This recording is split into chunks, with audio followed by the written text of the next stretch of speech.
Welcome back, everybody. Today we're going to be talking about something I've not talked about in quite some time, and that's loneliness. America is by far the loneliest country in the world, which is an amazing thing because there are almost 400 million people here, but at the same time, no one really seems to have social connections. The people kind of wander around, milling about, going through their lives, not really having any kind of purpose except going to work, coming home, having some food, going to bed, and waking up, going to work, having some food, going to bed, and maybe drink so much that they fall down into a stupor into their bed. Well, they'll wake up the next day, go to work, come home, have food, and go to bed. This is a normal routine for many people in America. It's very normal. We don't really confront the problems that we have. We don't confront our own loneliness or why we are lonely. When you come to America, you realize that people here, they like their medications in one way or another. Whether that's recreational something or that's alcohol. It's something that we just do. We drink, we get tore up. And it's usually to cover up, that kind of loneliness that we have. And it's really hard to pin down why this is something that, especially in America and especially in the West, seems to be the case. And not just why are people so lonely, but why are they getting so weird? Me personally, I am a big student of culture and history, and I believe in common narrative. I believe that we all have to have some kind of story that brings us together, that we can relate to in a positive way. In America, we do tend to focus on the negative aspects of our history in our society, and I think that this does a lot of damage to our social cohesion and how we interact, how we build bonds with each other. Because in reality, we often look at each other with extreme suspicion, and it's hard to actually build and maintain friend groups with the level of paranoia that just normally exists and is endemic to social interaction in America. But when I talk about culture, I specifically mean that America has grown into a place where we lack culture. Although we do have history, although we do have things that we can kind of relate to each other in. If you see this guy right here, it's because we got Logan with us today. Logan is a lonely dog since he left Greece. But it is a strange and unique thing in America. It is a nation of fandom. Whether that's sports, whether that's media, anime, which I have a big problem with. But there is something quite unique to America, I think. We find a lot of our personal identity with fandom. When I was a kid, it was all about Star Wars, right? Star Wars, and then Harry Potter came around, and of course, Lord of the Rings, and more modern times, you had Game of Thrones, and of course, underneath all that, anime. Otakus and weebs. This is what we've become, where we no longer have a culture that we can share, and it's hard to build friendships when you don't have that. You don't have something that you're experiencing together. Even when you live in another country, if you meet other expats, you're going through something similar. But the only thing in America people seem to be going through these days is hardship. And while trauma bonding is definitely a thing, you have to be together and have some kind of cohesive experience to really build that kind of trauma bonding. But the way that we've decided to deal with it is to insulate and pull ourselves away from society, to retreat into escapism. And while I said there is a place for this, but it can't be the sole escape that you have. It can't be your sole hobby, because consuming media isn't a hobby. It's an addiction, is what it is. And I experienced this especially when we went to the Cherry Blossom Festival not long ago, and there's Japanese people everywhere celebrating their culture, but with that came droves of otaku, droves of weebs. And these are essentially just anime fans who get their understanding of Japanese culture and Japanese history through anime, through that kind of escapism. The Cherry Blossom Festival is a beautiful thing, and it's a really deep appreciation of Japanese culture.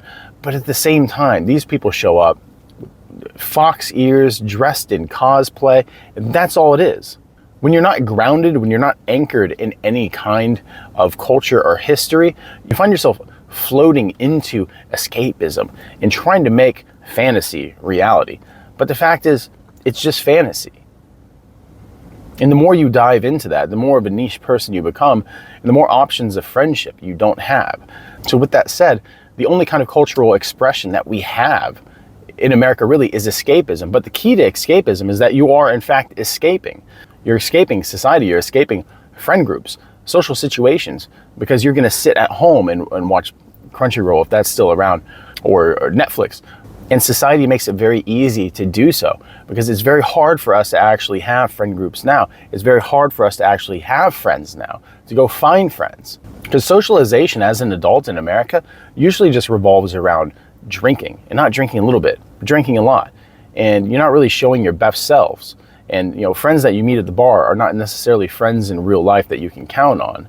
The social situations that we used to have, because we had social interactions that happen all throughout our day, they don't happen anymore. So we don't have the same chances to have friends. And what's more than that, it's expensive to have friends. Most people can only afford to provide for themselves, to entertain themselves. It's very difficult to do that now. We just got back from a little road trip and we stopped in Morgantown, West Virginia. That's where I went to school, West Virginia University. Love it. Picked up some pepperoni rolls, went to Casa di Amici's. If you know, you know. But going around the city and looking at the prices of food, I remember when Large Man was a young pothead at West Virginia, who would leave wrestling practice and go get 5 double cheeseburgers from McDonald's and eat that on his way back to his townhome. That was $5. Now you want to do that? $25, $30. You want to go to Taco Bell late night because you got the munchies? Guess what? $30, $40. You just can't do that with friends anymore, especially if you're younger and you don't have money. The only thing you can really do is lean on your parents' Netflix subscription or, pirate some Japanese anime and fall into that. And that's what it is now. And if you're older, you may not realize that the anime scene is so big. And you may just think that, oh, this is just nerd stuff. No, I tell you this.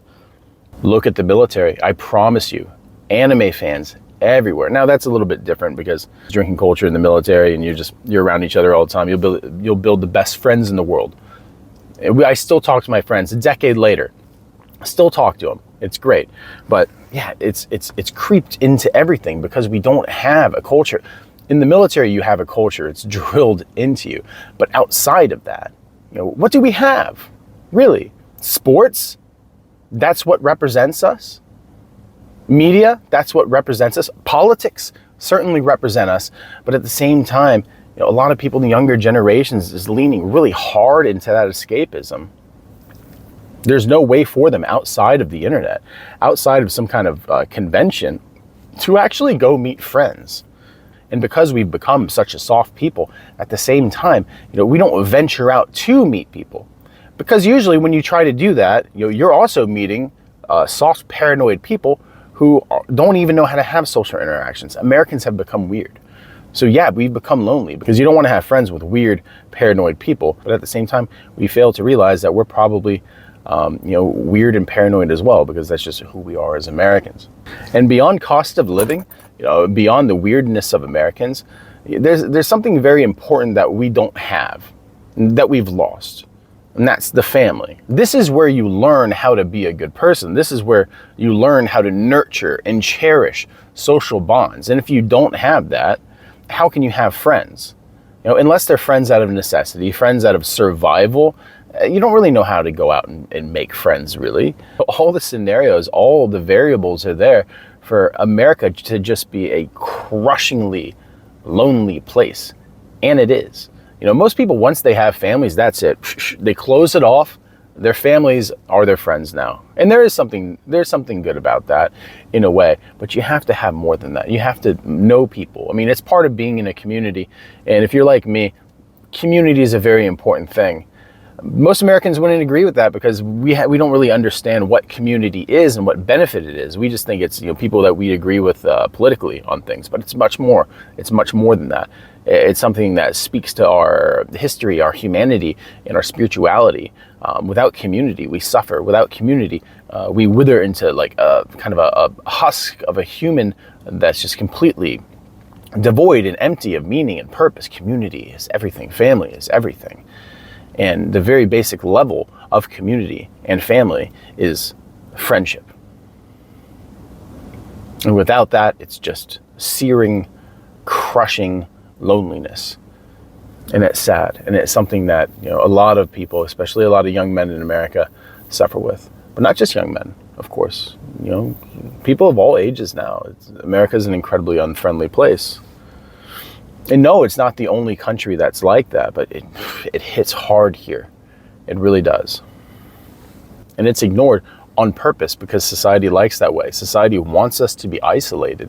They want us to be lonely. They want us to feel like we don't have an avenue to address our personal needs, because our personal needs are often the consequence of greater actions that come down from above us in the power system.